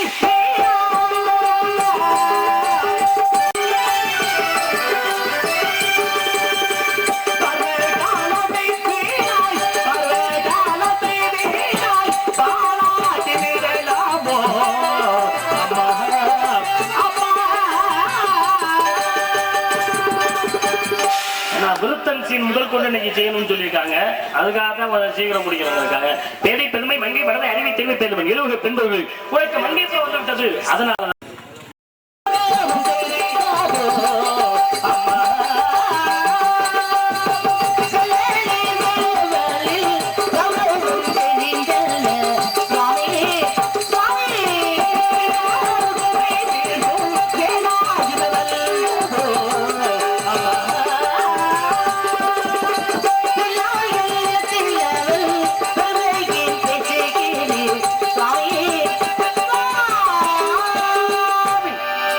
என்னிடத்தில் அவன் ஏன் பெருமை பேசுகிறீர்? அவன் பெருமைமா முருகனுடைய பெருமையை பேச வேண்டும். அந்த கதை பாடலாக அதை சொல்ல வேண்டும் அப்படிங்கிறாங்க. எந்த படத்துல உள்ள பாட்டு? சேலம் படத்துல உள்ள பாட்டுமா? நான் கூட முனியாண்டியாக்கு 40 கோடி ரூபாய் நஷ்டமா உடைய கட்டுறியா? எதுக்கு இல்லம்மா, இதுதான் நம்ம கதை பாடலே தெரியாம டிடி சங்கரா சுவாமிகளா ஈட்டப்பட்ட பாடல். சந்தோஷம் தான் ஒரு விதத்துல. கதை பாட்டெல்லாம் பாடுறீங்க. அந்த காலத்துல ஆமா அப்பச்சி வாழ்ந்த காலத்துல பாடுனது. இப்ப மறுபடியும் பாடுறீங்க, சந்தோஷம். ஆனா ஒரு விதத்துல பாட்டு தெரியல. பாட்டு தெரியல. நீ எல்லாம் எதுக்கு வர்ற? ஊர்ல வசூல் பண்ணி கொண்டாந்து கொடுக்குற பணத்தை வாங்கி தின்னு விட்டு கொழுப்பு வச்சு போய் ஊர்ல இறக்குறியே, வீட்டுல இறக்குறியே. ஏன் 2 பால் மாட்டை வாங்கி பால் கறந்தாலும் இல்லன்னா 4 பண்ணி குட்டியாவது வாங்கி மேட்ச் எடுத்துறீ அப்படின்னு சொல்லுவேன். அப்படின்னு உன்னையே சொல்லுவேனா? பாட தெரியாதவங்க சொல்லுங்க. உனக்கு பாட தெரிஞ்சனால உன்னை சொல்ல மாட்டேன். அதனாலதான் வந்து பாட தெரியாதவர்களை சொல்லுவேன். இப்ப நீ வந்திருக்க, பாடி இருக்க, தனியா தானே நிக்கிற. நீ தனியா தானே நிக்கிற. தனியா தானே நிக்கிறப்ப சி கார்ஸ் அதத்தானே என் பக்கத்துல நிக்கிறீங்கன்னு சொல்லுங்க. அதே கூட கூடன்னா 3 வகை கூட இருக்கு. கூட பிறந்தவ தங்கச்சி, இன்னொரு கூட இருக்கா பிறந்தவன் புருஷன், இன்னொரு கூட பிறந்தவன் நானும் புருஷனும் கூட பிறந்த பிள்ளை. நீங்க கூட நிக்கிறேன்னா எந்த கூட சொல்லிக்கிறீங்க? நான் உனக்கு புருஷன் தான் பாத்துட்டு வந்திருக்கேன். ஏமா அப்படி சொல்லக்கூடாது. இவ்வளவு நேரம் வாயக்கட்டை காது வரைக்கும் பேசுனீங்கல்ல, இது சொல்ல தெரியல உங்களுக்கு? எப்படி? நான் உனக்கு இல்ல அப்படி கூட சொல்லலாம். நான் உனக்கு அதோட விட்டு இந்த வார்த்தை. சரி, புருஷன் பார்த்து வந்திருக்கேன் அப்படி சொல்லணும். நான் உனக்கு அப்படியே அந்த வார்த்தையை விட்டு புருஷன் பார்த்து வந்திருக்கேன். நான் உனக்கு விடுங்க விடுங்க சார். புருஷன் பார்த்து வந்திருக்கேன். புருஷன் பார்த்தது நான் உனக்கு அந்த வார்த்தை அப்படியே விட்டுறேன். சொல்ல சொன்ன அப்படியே விட்டணும்னு சொல்லி நான் தான் உனக்கு புருஷன் பார்த்து வந்திருக்கேன். உனக்கு சேட்டை ரொம்ப இருக்கியா? சேட்டை இருக்கணுமா? வேட்டையாடவே முடியல. சேட்டை எல்லாமே தரமாரி போயிருக்கு. அந்த சேட்டை வரமா? சரி சொல்லுங்க. உனக்கா மாப்பிள்ள சீக்கிரம் சொல்லுங்க.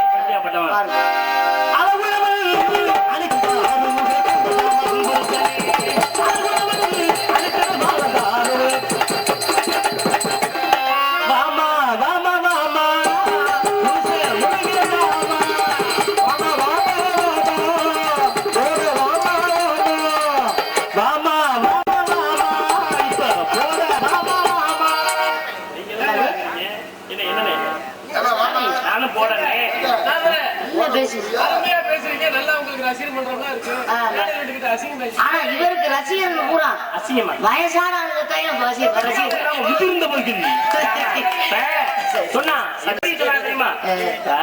ஒவ்வொரு வார்த்தையை வந்து புரிந்து கம்பருக்காக சொன்ன வார்த்தை கற்றோருக்கு சென்ற இடமெல்லாம் சிறப்பு அது கற்றவங்களுக்கு சொல்லும் முதிர் நெல்லிக்காயும் முன்னால் துவர்க்கும் பின்னாலதான் கசக்கும். முதல்ல அவர் பேசுறது நமக்கு துவப்பு தருவ தன்மை மாதிரி இருக்குமா, பின்னால இனிக்குமா. பேசி முடிச்சதுக்கு அப்புறம் அதனால அனுபவிச்சோம். அன்னைக்கே அவங்க பெரியவங்க சொன்னாங்க, கேட்காம போனமே நம்ம அனுபவிக்கிறோம் இப்ப அப்படிங்கிற வார்த்தை வந்துடக்கூடாது. அதாவது முதியவர்கள் பெரியவர்களுடைய வார்த்தையை கேட்டு எவர் ஒரு நடக்கின்றார்களோ அவர்கள் என்னைக்குமே நல்லா இருப்பாங்க. அந்த வகையில நல்லாதான் இருக்கீங்க. அதெல்லாம் ஒண்ணு இடையில கொஞ்சம் சேட்டை கலந்துருது, அவ்வளவுதான். வேற ஒண்ணுமா? மாலை போடவா?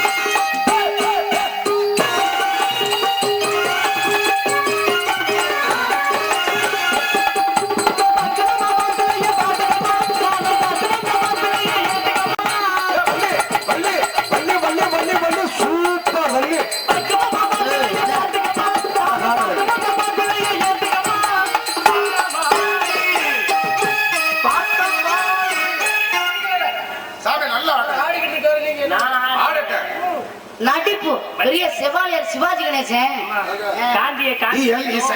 நேருஜிங்கிறோம், ஏன் சிவனை சிவாஜின்னு சொல்லக்கூடாதா? என்னமா காந்திஜி நேருஜின்னு சொல்றப்ப சிவனை சிவாஜி, அந்த சிவாஜி சொல்றியா? அப்பா நேத்து போன ஊர்ல உட்கார்ந்து ஊத்துறியா, இன்னைக்கு நின்னுக்கிட்டே ஆடுறியா? அடுத்த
கார்த்திகேயன் குமாரன் திருமுருகன் மாமர்கள் செந்தில் வேலன் முருகப்பெருமான் நான் உனக்காக பார்த்து வந்தோம். அப்படி கல்யாண வாழ மரத்தை கட்ட சொல்லுங்க. கட்டுமா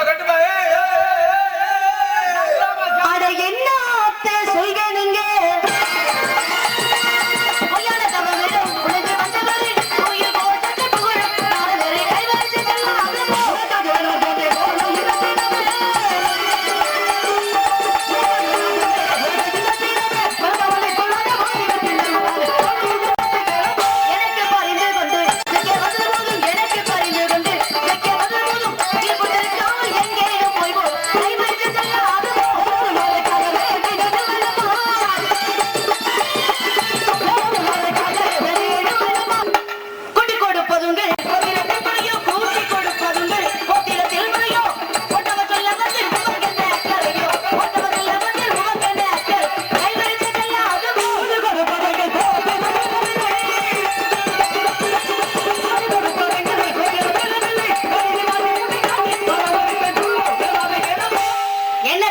படிக்கிறீங்க. அதுக்கப்புறம் ஒரு வசனம் இருக்கு உமக்கு தெரியாதா? இன்று சூரிய உதயத்திற்குள் உனக்கு முருகனுக்கும் திருமணம் முடித்து வைக்காவிட்டால் இது கட்டையும் அல்ல, இது கட்டையும் அல்ல. அப்படி ஒரு வசனம் இருக்கு. இல்ல இது நீ எனக்கு கட்ட தரங்கிற அவசியமும் இல்ல. அப்புறம் இதுக்கு அடுத்து ஒரு பாடல் இருக்கு, அதை பாடு சொல்லிட்டு போவாங்களே அப்படின்னு சொல்லாங்க. இதுக்கு அடுத்து பாடல் இருக்கு, பாடு. பாடல் இருக்கு, எங்களுக்கு தெரியும். கதை பாட்டு நீங்க முறையா பாடிக்கிறீங்க. ஒரு சில பேர் வண்டு வீடு கூட பாட மாட்டாங்களே, நீங்க முறையா பாடுவீங்க. அடுத்து இருக்கிற உமக்கு தெரியுமா அப்படிங்கிறதா வசனம் பேசுங்க. வசனத்தை பேசி குடிச்சிட்டு போறதான்னு நினைச்சுக்கிட்டு எங்க அப்பா சுத்தாரி படிக்கிறாங்க. அதுலயும் நாங்க விட்டுட்டு போயிடும்னு நினைச்சிட்டீங்க நீங்க. ஆமாமா, பாடு. உருட்டும் புரட்டும் கொண்டு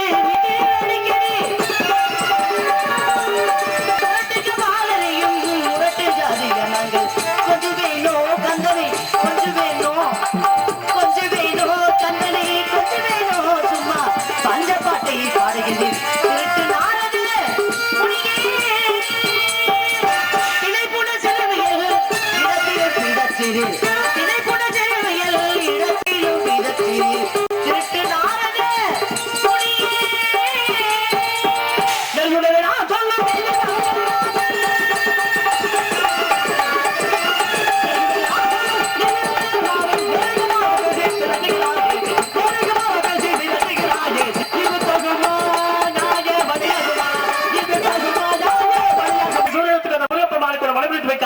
நான் புரோதனாகவே நான் அணிந்திருப்பது சமுதம் சத்தி வருகிறேன்.